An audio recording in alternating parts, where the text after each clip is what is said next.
Praise lord అక్క అందరికి కొంత.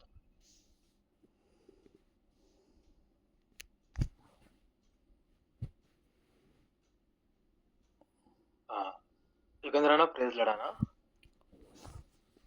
నలిని అక్క ప్రైజ్ లార్డ్ అక్క. Brother praise lord. మీరు స్టార్ట్ చేయండి బ్రదర్ మెసేజ్. అచ్చా వాక్యంలోకి వెళ్ళాలన్నా. Okay okay.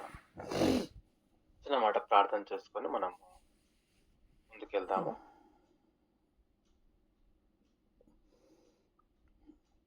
దయగల మా తండ్రి, ప్రేమగల మా ప్రభువా, పరిశుద్ధుడా, జీవం గల నాయన, జీవాధిపతి, మీ బంగారు పాదములకయ్యా, మీ అప్రంజ పాదాలకు వందనాలు స్తోత్రాలు చెల్లిస్తున్నాం నాయన.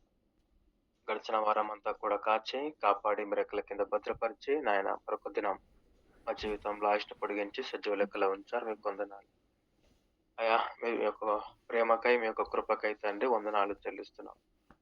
తల్లి మరిచిన తండ్రి నేను మరువని విడవని ఎడబాయాను అని సెలవిచ్చావు నాయన, నీకు వందనాలు స్తోత్రాలు అయ్యా తండ్రి. విధంగా ప్రభా మరొక దినం మా జీవితంలో ఆయుష్ను పొడిగించి ఉదయకాలంలో ప్రభా నాయన తండ్రి నేను జ్ఞాపకం చేసుకోవడానికి మాకు ఇచ్చిన కృపను బట్టి స్తోత్రాలు. ఈ విధంగా ప్రభా నాయన తండ్రి మరి నాయన ఈ మధ్యలో ఈ కూడిక మధ్యలో నన్ను మీరు జ్ఞాపకం చేసుకున్న కొందనాలు అయ్యా. మరి ఇంతవరకు కూడా మరి పాటతరం దంచుకున్నారు, మీకు వందనాలు ప్రభు. మరి ముందున్న వాక్య ఉద్దేశంలో కూడా మీరు తోడుగా ఉండి మీ కృపను మీ సహాయం దయచేయమని మహిమ ఘనత ప్రభువులు మీ నామానికి చెల్లిస్తూ నన్ను నేను తగ్గించుకుంటూ మీ ఘనమైన నామాన్ని హెచ్చిస్తూ యేసు క్రీస్తు పరిశుద్ధ నామములో ప్రార్థించి మీకు నేను అడిగిపెట్టుకున్నాను పరమ తండ్రి. ఆమేన్. మొదటిగా దేవుడికి వందనాలు తెలియజేస్తా ఉన్నాను. కూడిన మీ అందరికి కూడా ప్రభు అయిన యేసు క్రీస్తు నామములో శుభాభివందనాలు తెలియజేస్తా ఉన్నాను. మరి నాకు ఇచ్చిన అవకాశాన్ని బట్టి మరొకసారి దేవుడికి వందనాలు తెలియజేస్తా ఉన్నాను. మీ మధ్యలోనికి దేవుడు మరొకసారి నన్ను నడిపించి ఈ విధంగా మరి వాక్యం చెప్పడానికి దేవుడు ఇచ్చిన కృపను బట్టి దేవుడికి స్తోత్రాలు తెలియజేస్తా ఉన్నాను. మరి మీ అందరికి కూడా తెలుసు, ఆయన ఇంతకుముందు కూడా జాయిన్ అయ్యాను. సరే వాక్యంలోనికి వెళ్దాము. మనందరికి తెలిసిన వాక్యము మత్తయి సువార్త 7వ అధ్యాయము 7వ వచనము మనం చూసుకుంటూ ముందుకెళ్దాము. మత్తయి సువార్త 7వ అధ్యాయము 7వ వచనము. అడుగుడి మీకు ఇయ్యబడును, వెతుకుడి మీకు దొరుకును, తట్టుడి మీకు తీయబడును. అడుగు ప్రతి వాడును పొందును, వెతుకువానికి దొరుకును, తట్టువానికి తీయబడును. మరి మత్తయి సువార్త 7వ అధ్యాయము 7వ వచనంలో మరి ప్రభు సెలవిస్తా ఉన్నాడు. చక్కటి మాట, మంచి మాట. అడుగుడి మీకు ఇయ్యబడును, వెతుకుడి మీకు దొరుకును, తట్టుడి మీకు తీయబడును. అడుగు ప్రతి వాడును పొందును, వెతుకువానికి దొరుకును, తట్టువానికి తీయబడును. నిజంగా అంటే మనము ఒక మాట గమనిస్తే చిన్నపిల్లలు మరి వారి తండ్రిని వారికి ఏదైనా కావాలని అడిగినప్పుడు వాళ్ళ తండ్రి ఇచ్చే మాట ఒకవేళ మీరు ఏదైనా అడగండి నేను మీకు ఇస్తాను, మీరు ఏదైనా వెతకండి అది మీకు దొరుకుతుంది, తట్టండి మీకు అది తీయబడుతుంది అన్నప్పుడు పిల్లలు ఎంతగానో అంటే సంతోషిస్తారు. అది మా తండ్రి చక్కటి మాట మాకు చెప్తా ఉన్నాడు, మేము అడిగిన ప్రతిదీ కూడా మా తండ్రి మాకేం చేస్తా ఉన్నాడు, ఇస్తానంటున్నాడు అనేసి చాలా సంతోషిస్తారు. మరి మన తండ్రి అయిన దేవుడు కూడా ఆయన ఏమంటా ఉన్నాడు అంటే, అడగండి నేను మీకు ఇస్తాను, వెతుకుడి అది మీకు దొరుకును, తట్టుడి మీకు అది తీయబడును. అయితే మనం చూస్తాం మరి ఏమేమి అడగాలి, ఏమేమి వెతకాలి, దేని తట్టాలని మనం ఆలోచన చేస్తూ ఉంటాం. ఒకవేళ దేవుడు ఆయన ప్రత్యక్షమై అడగండి మీకు ఇస్తానంటే చాలా మంది పెద్ద లిస్ట్ రెడీ చేసుకొని పెట్టుకుంటారు. కాబట్టి మనం ఆ విధంగా కాకుండా అయితే దేవుని ఆయన ఏం అడగమంటున్నాడు, దేని వెతుకమంటున్నాడు, దేని తట్టమంటున్నాడు అని మనం జ్ఞాపకం చేసుకుంటే రోమపత్రిక 10వ అధ్యాయము 13వ వచనంలో ఒక మాట ఉంటుంది. రోమపత్రిక 10వ అధ్యాయము 13వ వచనంలో ఒక మాట ఉంటుంది. ప్రభువు నామమును బట్టి ప్రార్థన చేయవాడెవడో వాడు రక్షింపబడును. నిజంగా ఇక్కడ చూస్తే ప్రభువు నామమును బట్టి ప్రార్థన చేయవాడెవడు వాడు రక్షింపబడును. దేవుడు మనకు మరి ఏమిచ్చినా ఈ లోకంలో అది ఏదో ఒక రోజు మనలను లేదంటే దాన్ని మనము విడిచి వెళ్ళవలసిన వారమై ఉన్నాము. అది మనకు శాశ్వతము కాదు. కానీ నిజంగా మరి శాశ్వతమైన దాన్ని మనం అడగాలి, నిత్యం ఉండేది మనము అడగాలి. మరి రోమపత్రిక 10వ అధ్యాయంలో 13వ వచనంలో మనకు దేవుని వాక్యం సెలవిస్తా ఉంది. ప్రభువు నామమును బట్టి ప్రార్థన చేయవాడెవడు వాడు రక్షింపబడును. మరి మనము రక్షణ కొరకు రక్షణ మనము కావాలనే దేవుణ్ణి అడగవలెను. అదేవిధంగా చూసుకుంటే ఇర్మియా గ్రంథం మనం చూసుకున్నట్లయితే 29వ అధ్యాయము 13వ వచనం మనం చూసుకున్నట్లయితే, మీరు నన్ను వెతికిన ఎడల పూర్ణ మనసుతోనూ నన్ను గూర్చి విచారణ చేయు నెడల మీరు నన్ను కనుగొందురు. నన్ను నేను మీకు కనబరుచుకొందును, ఇదే యెహోవా వాక్కు. మరి ఒకవేళ వెతకండి అది మీకు దొరుకుతుంది అన్నప్పుడు ఏదేదో కాకుండా మరి దేవుని వాక్యం చలవిస్తా ఉంది. ఇర్మియా గ్రంథం 29వ అధ్యాయం 13వ వచనంలో, మీరు నన్ను వెతికిన ఎడల పూర్ణ మనసుతోనూ నన్ను గూర్చి విచారణ చేయునెడల మీరు నన్ను కనుగొందురు. నన్ను నేను మీకు కనబరుచుకొందును. మరి దేవుని చక్కటి మాట ఇక్కడ సెలవిస్తా ఉంది. మీరు నన్ను వెతికిన ఎడల ఎలా వెతకాలి? పూర్ణ మనసుతోనూ నన్ను గూర్చి విచారణ చేయునెడల మీరు నన్ను కనుగొందురు. నిజంగా మనము దేవుని వెతికినట్లయితే పూర్ణ మనసుతో మనం ఆయనను గూర్చి విచారణ చేసిన ఎడల దేవుడు మనకు దొరుకుతాడు. ఈనాడు మరి మనందరికి కూడా దేవుడు దొరికి ఉన్నాడు. ఆయన మనకు దొరికి ఉన్నాడు. మనం వెతికాము, మనకు ఆయన దొరికాడు. అది మన విశ్వాసం ద్వారా, మన క్రియల ద్వారా మనకు అర్థం అవుతా ఉంది. అంతేకాకుండా దేవుడు ఏమంటున్నాడు అంటే, ఈ ప్రాసెస్ లో మీరు నన్ను గూర్చి వెతికే ప్రాసెస్ లో నన్ను నేను మీకు కనబరుచుకొందును. ఈ విషయాన్ని బట్టి మనం ఎంతగానో నిజంగా సంతోషించాలి. దేవుడిచ్చిన కృపను బట్టి మనం ఎంతగానో సంతోషించాలి. సో అంటే ఏదేదో వెతకకుండా, ఏదేదో అడగకుండా మరి ఇక్కడ గమనిస్తే మొదటిగా మరి మనము ప్రభువు నామం బట్టి ప్రార్థన చేయవాడెవడు వాడు రక్షింపబడును. మనం రక్షణ కొరకు దేవుణ్ణి అడగాలి. మన రక్షణ కొరకు, మన పిల్లల రక్షణ కొరకు, మన కుటుంబ రక్షణ కొరకు, బంధువుల రక్షణ కొరకు, ఇరుగువారి పొరుగు రక్షణ కొరకు, స్నేహితుల రక్షణ కొరకు మనం అడగవలెను. అదేవిధంగా మరి మనం ఏదైతే వెతికి మనము దాన్ని కలిగి ఉన్నామో మన పిల్లలకు, మన బంధువులకు కానీ, స్నేహితులకు కానీ మనం దానిని నేర్పించాలి. దేన్ని వెతకాలి? మరి దేవుని వాక్యం సెలవిస్తా ఉంది, మనము దేవుని వెతకాలి. దేవుని వెతికినప్పుడు ఆయన మనకు మరి మనము కనుగొంటాము. దేవుడు మరి ఆ ప్రాసెస్ లో ఆయన కూడా మనకు సహాయం చేస్తాడని మరి దేవుని ఒక వాక్యం సెలవిస్తా ఉంది. అదేవిధంగా మనం ముందుకెళ్తే మరి యెషయా గ్రంథము 55వ అధ్యాయము 55వ అధ్యాయము 6వ వచనం చదువుతున్నాను. యెషయా గ్రంథము 55వ అధ్యాయము 6వ వచనం. యెహోవా మీకు దొరుకు కాలమునందు ఆయనను వెతుకుడి, ఆయన సమీపంలో ఉండగా ఆయనను వేడుకొనుడి. మరి ఇక్కడ చూస్తే యెహోవా మీకు దొరుకు కాలమునందు ఆయనను వెతుకుడి.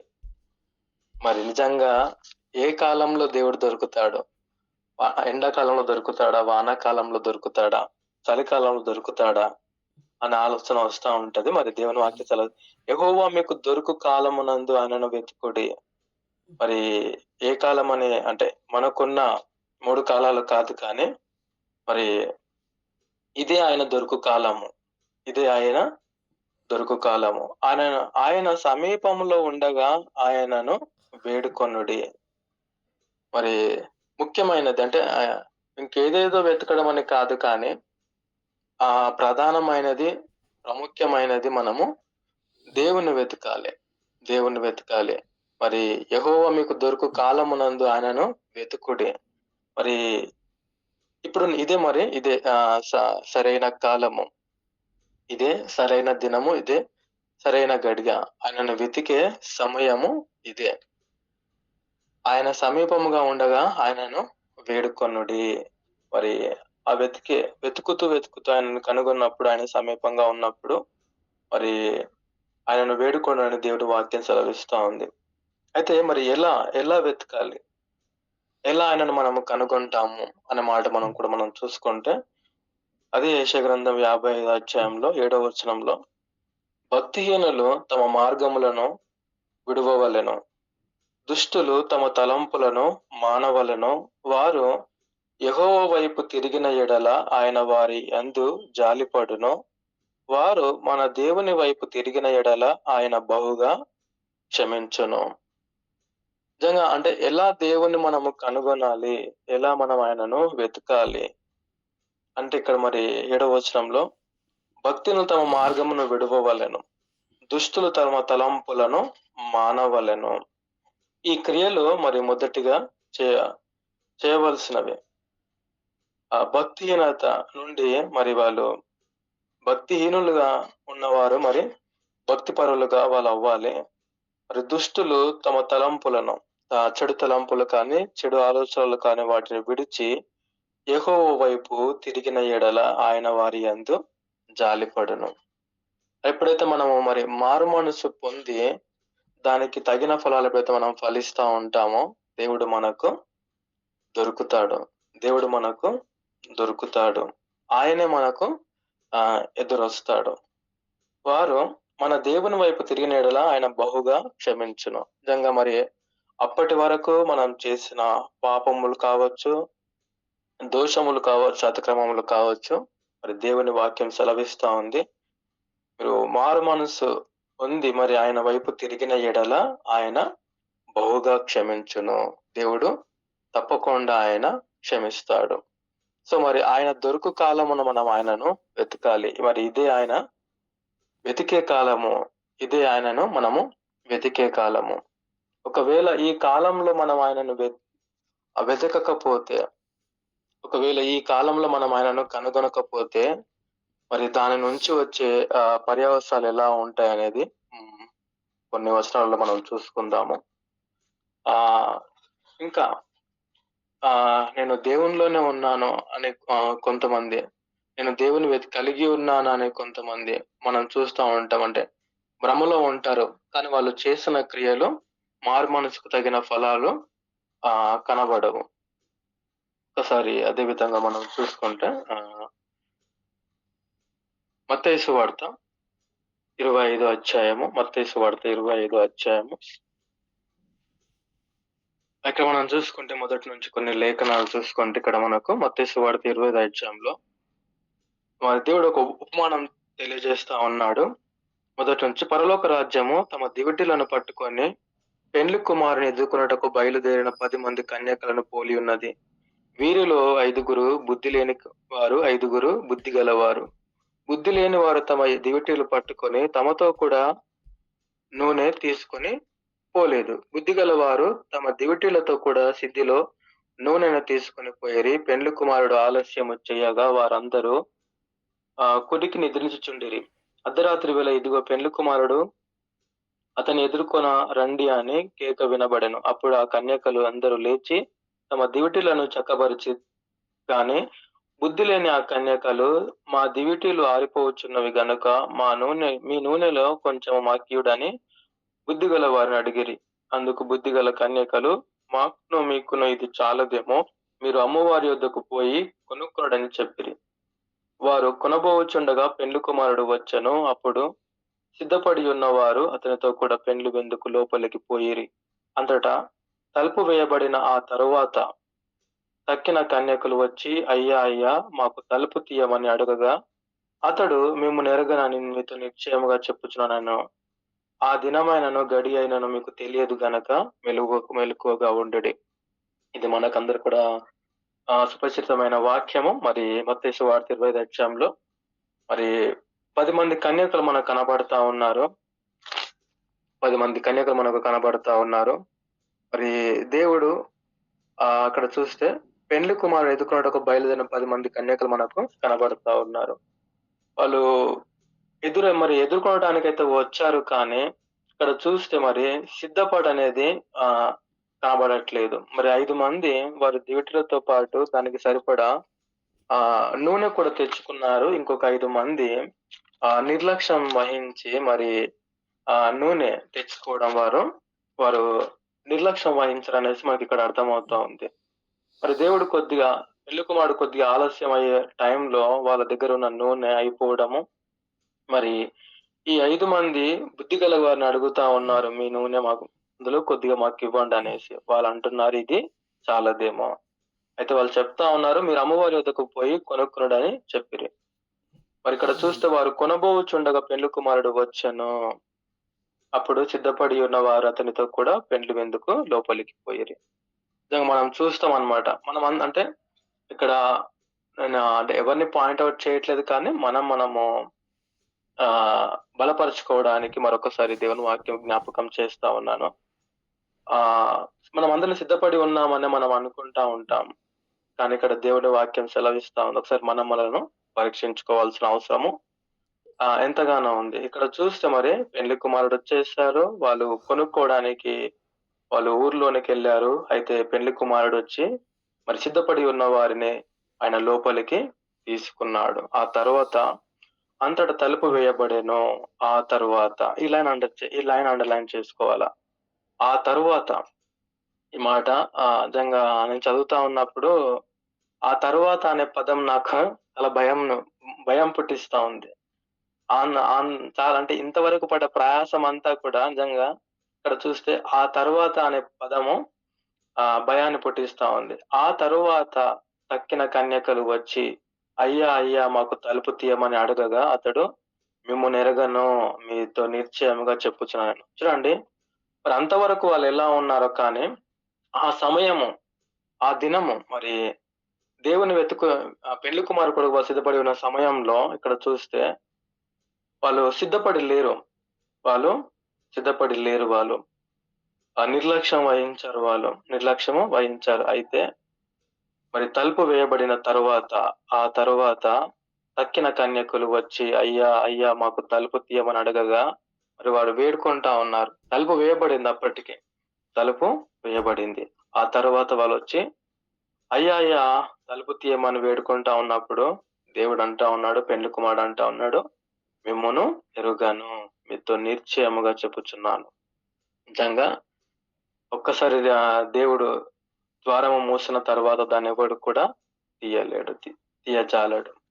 నిజంగా అంతవరకు మంచిగానే ఉంది కానీ ఒక్క క్షణంలోనే, ఒక గడియలోనే వారేమయ్యారు?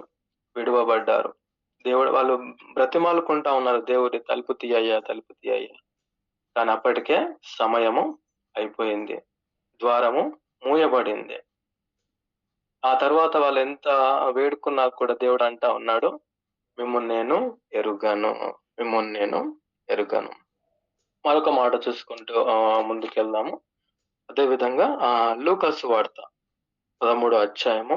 లూకాసు వార్త 13వ అధ్యాయము 22 నుంచి చూసుకుంటే ఆయన యెరూషలేమునకు ప్రయాణమైపోవచ్చు బోధించుచు పట్టణములోను గ్రామములోను సంచారము చేయుచుండెను.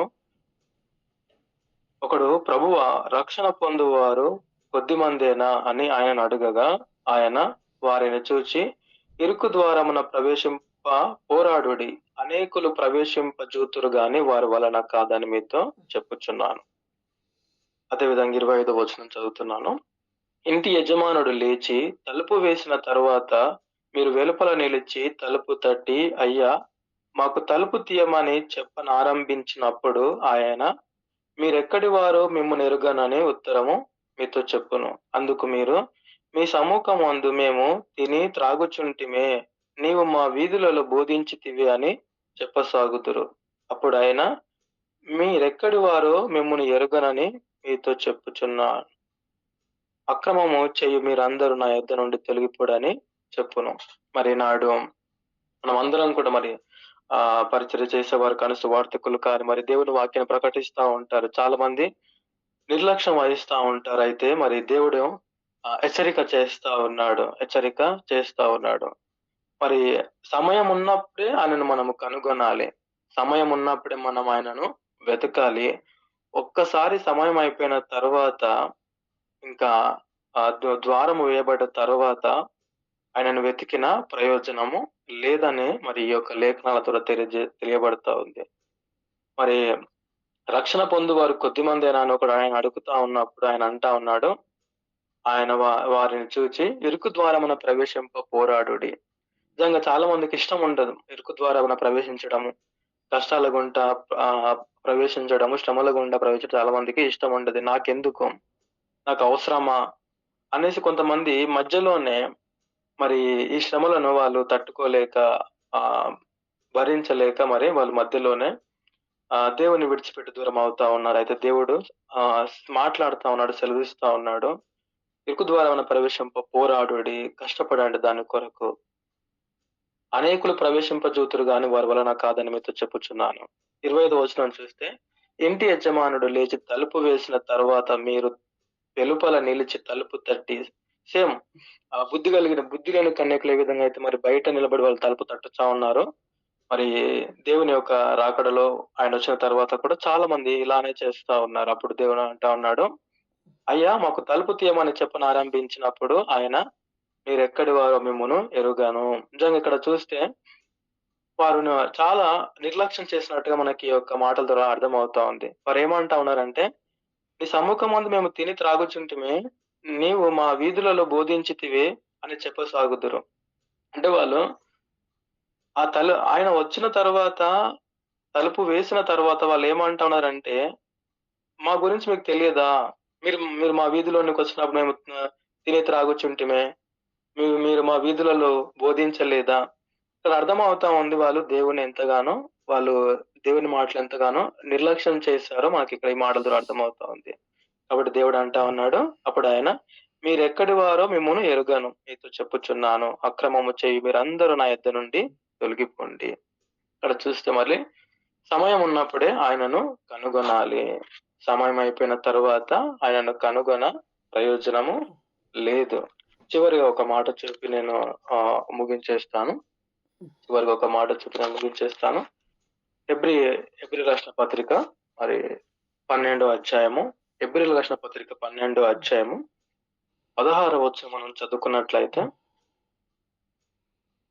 ఒక పూట కూటి కొరకు తన జ్యేష్ఠత్వపు హక్కును అమ్మివేసిన ఏశావు వంటి భ్రష్టుడైనను వ్యభిచారి అయినను ఉండునేమో అనియు జాగ్రత్తగా చూచుకొనుడి.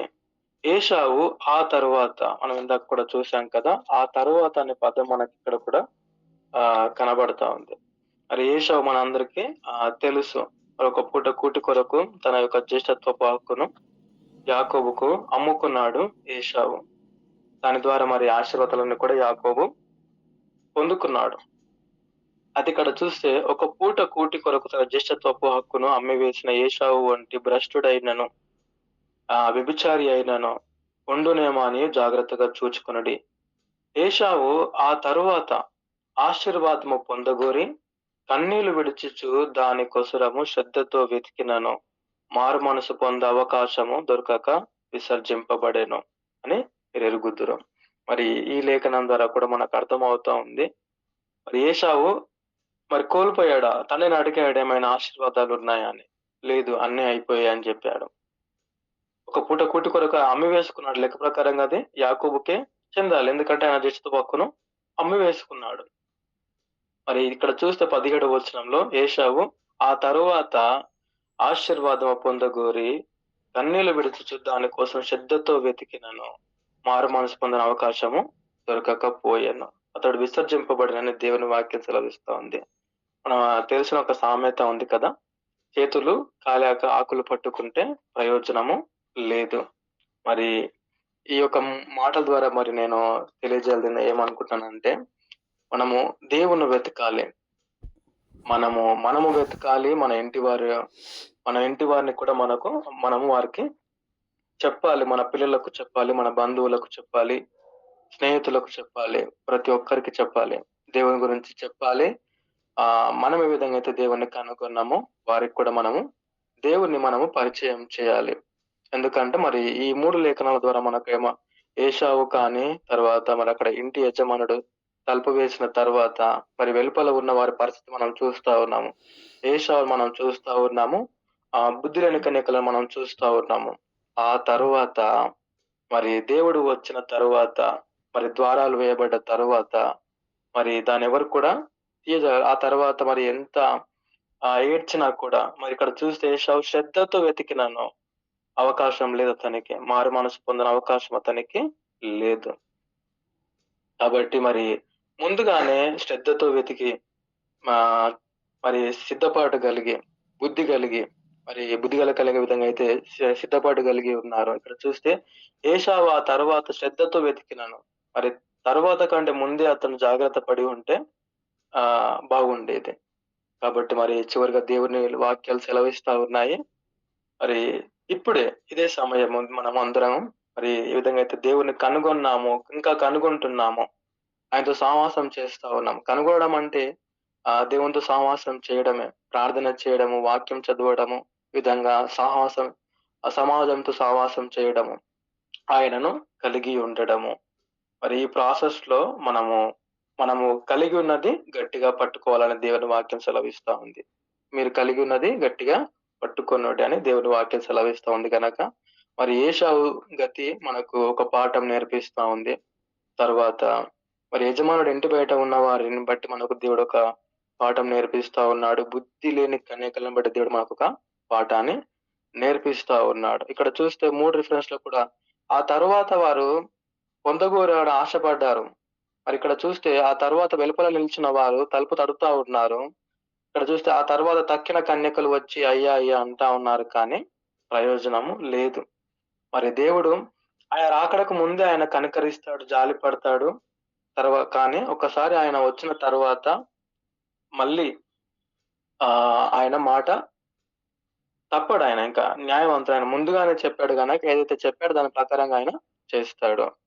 మరి ఇక్కడ చూస్తే ఇంకా లేఖనాలున్నాయి. మరి రోమాపత్రిక 14:17లో దేవుని మత్తయి సువార్త 6:33లో కాబట్టి మీరు ఆయన రాజ్యమును, నీతిని మొదట వెతకండి.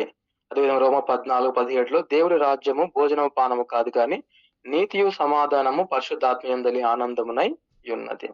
మనం దేవుని వెతకాలి, దేవుని రాజ్యాన్ని వెతకాలి అనగా మరి నీతిని, సమాధానాన్ని మనము వెంటాడాలి. మరి అదంతా ఇంకా మనకు లేఖనాలు ఉన్నాయి కాబట్టి తెలిసిన విషయాలు కాబట్టి మరొకసారి మాటలు జ్ఞాపకం చేయాలని ఆశపడతా ఉన్నాను. మరి ప్రభువు రాజ్యము సమీపంగా ఉన్నది కనుక బుద్ధి కలిగిన కన్యకల వలె సిద్ధపాటు కలిగి మరి బుద్ధి కలిగి జ్ఞానంతో మనం దేవుని వెతికితే ఆయన తను తాను ప్రత్యక్షపరుచుకుంటాడు. చిన్న మాటలు దేవుడు దీవించి ఆశీర్వదించుగాక. ప్రేస్తాడనా అందరికి కూడా ప్రాపర్